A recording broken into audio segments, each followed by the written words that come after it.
18 வயசு ஆகியிருக்கக்கூடிய அல்லது 20 வயசு ஆகியிருக்கக்கூடிய ஒரு வாக்காளர் வந்து புதியதாக வந்து விண்ணப்பிக்கணும், வாக்காளர் பட்டியலில் வந்து சேரணும் அப்படின்னா என்ன பண்ணலாம் அப்படிங்கிறத இந்த வீடியோவில் பார்க்க போகிறோம். அதே போல் ஒருத்தர் வந்து வாக்காளராக இருந்திருப்பார், இடையில வந்து சில காலம் வெளிநாட்டில் இருந்து வாக்களிக்காமல் இருந்ததால் அவங்க வாக்காளர் பட்டியலில் அவங்க பேர் வந்து எடுத்திருப்பாங்க. அவர்கிட்ட வந்து ஓட்டர் ஐடி இருக்கும், ஆனால் வந்து ஓட்டு இருக்காது, ஓட்டு லிஸ்ட்டில் பேர் இருக்காது. அவங்க 2 பேருமே புதிய வாக்காளர்கள் அப்படிங்கிற கணக்கில் வந்து வருவாங்க. தற்போதைய இந்த எஸ்சிஆர் 2025ல் அவங்க பேர் வந்து எப்படி சேர்க்கணும் அப்படிங்கிறது தான் இந்த வீடியோவில் வந்து பார்க்க போகிறோம். உங்கள் பூத்தில் வந்து பிஎல்ஓ அப்படின்னு சொல்லிட்டு பூத் லெவல் ஆஃபீஸர் வந்து இருப்பாங்க.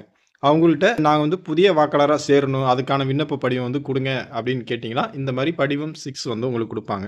இந்த படிவம் 6ம் அது கூடவே ஒரு உறுதிமொழி படிவமும் வந்து கொடுப்பாங்க. அது இரண்டுமே வந்து பூர்த்தி செய்து பிஎல்ஓ கிட்டே வந்து திருப்பி வந்து நீங்கள் கொடுத்தீங்கன்னா இந்த எஸ்ஏஆர் 2025 அந்த வரைவு வாக்காளர் பட்டியலில் உங்கள் பேரை வந்து சேர்ந்து வந்துடும். இந்த படிவத்தை வந்து எப்படி வந்து பூர்த்தி செய்யணும் அப்படிங்கிறத நம்ம சொல்ல போகிறோம். நீங்கள் கவனமாக கேட்டு இந்த படிவத்தை வாங்கி ஃபில் பண்ணிவிட்டு திருப்பி அந்த பிஎல்ஓட்டே வந்து இந்த ஃபார்ம் வந்து நீங்கள் கொடுத்துடலாம். வாக்காளர் பதிவு அலுவலர் அப்படின்னு ஃபஸ்ட்டு வந்து இருக்கும். அதில் வந்து உங்களுடைய சட்டமன்ற தொகுதி எண் வந்து ஃபஸ்ட்டு அந்த பாக்ஸில் எழுத சொல்லியிருக்காங்க. அதுக்கு கீழே உங்களுடைய சட்டமன்ற தொகுதியின் பெயர் வந்து எழுதணும். அதுக்கு கீழே ஒரு பெரிய பாக்ஸ் வந்து இருக்கும், வந்து உங்களுடைய பெயர் வந்து எழுதணும்.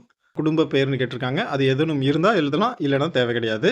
கீழே வந்து அதே உங்களுடைய பேர் வந்து ஆங்கிலத்தில் வந்து நீங்கள் எழுதிக்கிங்க. ஆங்கிலத்தில் கேபிட்டல் லெட்டரில் உங்களுடைய பெயர் வந்து இந்த இடத்துல வந்து எழுதிக்கிங்க. அதுக்கு கீழே என்ன எழுதணும் அப்படின்னா உங்களுடைய அப்பா பேர் நீங்கள் எழுதுறீங்களா, ரிலேட்டிவில் உங்களுடைய அப்பா பேரா, ஹஸ்பண்ட் பேரா, மதர் பேரா, ஒய்ஃப் பேரா, எது வேணாலும் நீங்கள் வந்து எழுதலாம். அல்லது இது யாருமே உங்களுக்கு இல்லைன்னா கார்டியன் பேரும் எழுதலாம். தற்போது நீங்கள் உங்கள் அப்பா பேர் எழுதுறீங்க அப்படின்னா அந்த ஃபாதர் தந்தை அதுக்கு நேராக ஒரு பாக்ஸ் இருக்கும், அதை வந்து டிக் பண்ணிங்க. அதுக்கு கீழே உங்களுடைய அப்பா பேர் வந்து நீங்கள் தமிழில் வந்து எழுதிக்கிங்க. அதுக்கு கீழே ஒரு பாக்ஸ் இருக்கும், அதில் உங்களுடைய அப்பா பேர் வந்து ஆங்கிலத்தில் வந்து எழுதிக்கிங்க. அதுக்கு அடுத்து 3வது பாயிண்டில் உங்களுடைய மொபைல் நம்பர் வந்து நீங்கள் இந்த கட்டத்தில் 3வது பாயிண்ட்டுக்கு நேராக வந்து எழுதிக்கிங்க. அடுத்து 4வது கட்டத்தில் உங்களுடைய இமெயில் ஐடி இருந்துச்சுன்னா எழுதிக்கலாம். 5ல் வந்து உங்களுடைய ஆதார் விவரங்கள் வந்து கேட்குறாங்க. ஆதார் நம்பர் அப்படிங்கிற இடத்துல ஒரு பாக்ஸ் இருக்குது, அதை டிக் பண்ணிக்கணும். டிக் பண்ணிக்கிட்டு ஆதார் எண் அப்படின்னு இருக்கும், அதில் வந்து உங்களுடைய 12 இலக்க எண் ஆதார் எண் வந்து நீங்கள் எழுதிக்கணும். அதுக்கு கீழே 6வது பாயிண்ட்டில் பாலினம் அப்படின்னு இருக்கு. நீங்கள் வந்து ஆணா பெண்ணா இல்லை 3ஆம் பாலினமா அப்படிங்கிறத நீங்கள் எந்த கேட்டகரியோ அது வந்து நீங்கள் அந்த பாக்ஸில் டிக் பண்ணிக்கணும். நான் வந்து தற்போது ஆண்கிற தற்போது வந்து மேல் அப்படிங்கிறத டிக் பண்ணுறேன். முதல் பக்கம் ஃபில் பண்ணியாச்சு. அடுத்து திருப்புனீங்கன்னா 2வது பக்கம் வரும். 2வது பக்கத்தில் 7வது பாயிண்ட்டில் ஃபஸ்ட் வந்து உங்களுடைய பிறந்த தேதி வந்து தேதி, மாதம், வருஷம் அந்த அடிப்படையில் எழுதணும். உங்களுடைய டேட் ஆஃப் பர்த் பிறந்த தேதிக்கான ஆதார ஆவணம் வந்து எந்த டாக்குமெண்ட் வந்து நீங்கள் உங்களுடைய பிறந்த ஆவணமாக இணைக்கிறீங்க அப்படிங்கிற மாதிரி ஒரு ஆவணங்கள் வந்து காட்டுறாங்க. இதில் எந்த ஆவணங்கள் நீங்கள் வந்து பிறந்த ஆவணமாக வந்து இணைக்கிறீங்களோ அந்த டீட்டெயில்ஸ்க்கு நேராக வந்து ஒரு பாக்ஸ் இருக்கும், அதை வந்து டிக் பண்ணிக்கலாம். உதாரணத்துக்கு பிறந்த ஆவணமாக நீங்கள் வந்து பர்த் சர்டிஃபிகேட்டை இணைக்கிறீங்க அப்படின்னா ஃபஸ்ட்டே வந்து பர்த் சர்டிஃபிகேட் இருக்குது, அந்த பாக்ஸுக்கு நேராக டிக் பண்ணிக்கலாம். சர்டிஃபிகேட் இல்லாதவங்க PAN card, Aadhaar card, 10th mark sheet, driving licence, passport இதில் எது வேணாலும் வச்சுக்கலாம், உங்கள் விருப்பம். அதுக்கு உங்களுடைய தற்போதைய முகவரி வந்து கேட்குறாங்க. முழு முகவரி வந்து உங்களுடைய முகவரி வந்து நீங்கள் வந்து எழுதிக்கிங்க. குறிப்பாக வந்து உங்கள் ஆதாரில் இருக்கிற மாதிரி எழுதிக்கிங்க. ஃபஸ்ட்டு வந்து உங்களுடைய டோர் நம்பர் வந்து எழுதிக்கிங்க. அதற்கு அடுத்த பாக்ஸில் உங்களுடைய தெரு பேர் எழுதிக்கிங்க. அதுக்கு கீழே நகரம், கிராமம் இருக்கு பாருங்கள், அதில் உங்களுடைய கிராமம் அல்லது நகரத்தின் பெயர் எழுதிக்கிங்க. அது அஞ்சல் அலுவலகம் இருந்தால் உங்கள் ஊர் பேர் எழுதிக்கிங்க. அதுக்கு கீழே அஞ்சல் குறியீட்டு எண் இருக்கும், உங்களுடைய அஞ்சல் குறியீட்டு எண் எழுதிக்கிங்க. அதுக்கு பக்கத்தில் உங்களுடைய தாலுக்கா அல்லது மண்டலம் வந்து கேட்குது, உங்களுடைய தாலுக்கா அல்லது மண்டலம் எழுதிக்கிங்க. அதுக்கு கீழே உங்களுடைய மாவட்டம் கேட்குது, உங்களுடைய மாவட்டத்தின் பெயர் எழுதிக்கிங்க. அதுக்கு பக்கத்தில் உங்களுடைய மாநிலம் என்ன அப்படின்னு கேட்குது, அதில் வந்து தமிழ்நாடு அப்படிங்கிறத எழுதிக்கிங்க. அதுக்கு கீழே உங்களுடைய முகவரிக்கான ஒரு வசிப்பிட ஆதாரம் வந்து என்ன நீங்கள் இணைக்கிறீங்களோ அந்த டாக்குமெண்ட் வந்து கேட்குறாங்க. அதில் நிறைய டாக்குமெண்ட் வந்து இருக்குது. அதில் நீங்கள் வந்து 2வதாக இருக்கக்கூடிய ஆதார் அட்டை அப்படிங்கிற அந்த பாக்ஸில் டிக் பண்ணிக்கங்க. அதுக்கு கீழே 10வது பாயிண்ட்டில் குடும்பத்தில் யாருக்காவது ஒருத்தருக்கு வந்து ஓட்டர் ஐடி இருக்கும், அந்த ஓட்டர் விவரங்களை வந்து கேட்குறாங்க. குடும்ப உறுப்பினர் பெயர் ஃபஸ்ட்டு எழுதிக்கிங்க. உதாரணத்துக்கு நீங்கள் அப்ளை பண்ணுறீங்க அப்படின்னா உங்கள் அப்பாவுக்கோ அம்மாவுக்கோ வந்து ஓட்டர் ஐடி இருக்கும், அதன் விவரங்கள் தான் எழுத போகிறோம். நீங்கள் உங்கள் அப்பாவுக்கு கூட எழுதிக்கிங்க. குடும்ப உறுப்பினர் பெயர் ஃபஸ்ட்டு அப்பா பேர் எழுதிக்கிங்க. அவர் வந்து உங்களுக்கு என்ன முறை அப்படிங்கிறத எழுதிக்கிங்க. தந்தை அப்படிங்கிற மாதிரி எழுதிக்கிங்க. அதுக்கு கீழே அவருடைய வாக்காளர் அடையாள அட்டை எண் வந்து இந்த பகுதியில் வந்து எழுதிக்கிங்க. 2வது பேஜ் முடிஞ்சு தற்போது 3வது பேஜ் ஃபில் பண்ண போகிறோம். டெக்ளரேஷன் கீழே உறுதிமொழின்னு இருக்கும், ஆங்கிலத்திலையும் தமிழ்லையும் இருக்குது. இதில் ஏதாவது ஒரு மொழியில் ஃபில் பண்ணிங்கன்னா போதும். இப்போ கீழே உறுதிமொழியில் வந்து நம்ம ஃபில் பண்ணுறோம்.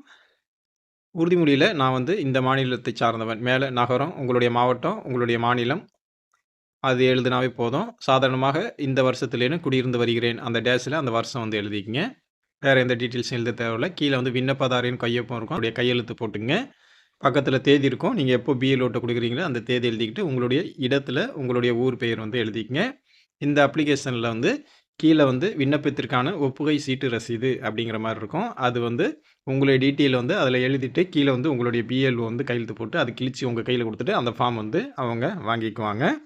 இந்த மெத்தடில தான் ஃபார்ம் 6 வந்து ஃபில் பண்ணணும். அடுத்தது என்ன பார்க்க போறோம்னா, இந்த ஃபார்ம் 6ஓட தற்போது வந்து உறுதிமொழி படிவம் அப்படிங்கிறது ஒண்ணு வந்து உங்களுக்கு வந்து குடுப்பாங்க.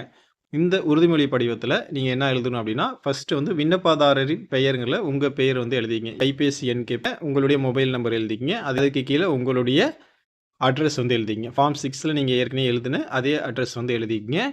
தற்போது தந்தையின் பாதுகாவலரின் பெயர் கேட்குறாங்க. உங்களுடைய அப்பா பெயர் வந்து எழுதிக்கங்க. உங்களுடைய தந்தைக்கு ஓட்டர் ஐடி இருந்துச்சுன்னா, அவர் ஓட்டர் ஐடி நம்பர் எழுதிக்கங்க. அதுக்கு கீழ தாயாரின் பெயர் கேட்குறாங்க. உங்களுடைய தாயார் பெயர் எழுதிக்கங்க. அதுக்கு கீழ அவங்களுடைய அடையாள அட்டை எண் வந்து கேட்குறாங்க. அது வந்து கட்டாயம் கிடையாது.